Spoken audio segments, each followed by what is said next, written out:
നമസ്കാരം, തുഞ്ചൻ വിഷൻ അപ്ഡേറ്റ്സിലേക്ക് സ്വാഗതം. Family wedding centre. വെട്ടം പരിയാപുരത്ത് ഓടിട്ട വീടിന് തീപിടിച്ചു. ആൾതാമസമില്ലാത്ത ഓടിട്ട ഇരുനില വീട്ടിനാണ് തീപിടിച്ചത്. ബുധനാഴ്ച രാവിലെയോടെയാണ് തീപിടുത്തമുണ്ടായത്. തിരൂരിൽ നിന്നെത്തിയ 2 യൂണിറ്റ് ഫയർഫോഴ്സും നാട്ടുകാരും ചേർന്നാണ് തീയണച്ചത്.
തീപിടുത്തത്തിന്റെ കാരണം വ്യക്തമല്ല. പഴയ പുത്തൻ വീട്ടിൽ ജാഫറിന്റെ ഉടമസ്ഥതയിലുള്ള വീടിനാണ് തീപിടിച്ചത്. വീടിന്റെ മുകൾ ഭാഗത്തു നിന്നും പുക ഉയരുന്നത് കണ്ട നാട്ടുകാർ ഫയർഫോഴ്സിൽ വിവരമറിയിക്കുകയായിരുന്നു. തിരൂരിൽ നിന്നെത്തിയ 2 യൂണിറ്റ് ഫയർഫോഴ്സ് സംഘം നാട്ടുകാരുടെ സഹായത്തോടെയാണ് തീയണച്ചത്. ആൾതാമസമില്ലാത്ത വീടാണ്. Tirur fire force station officer in charge T K Madanamohanan, Jayesh, Vishnu, Naseer, Rajeev, Amal, Linil, Balagopalan, Prabhu, Muraleedharan, Suresh, Gopi എന്നിവരാണ് രക്ഷാപ്രവർത്തന നേതൃത്വം നൽകിയത്. ടിവി ന്യൂസ്, വെട്ടം.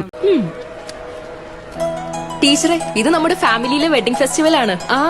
നമ്മുടെ ഫാമിലിയിലെ കല്യാണം. ഫാമിലിയിൽ കല്യാണമാണ്.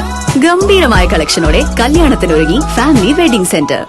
അപ്പോ ടീച്ചർ കുടുംബസമേതം വരണം. ഓ, ആയിക്കോട്ടെ. Family wedding centre.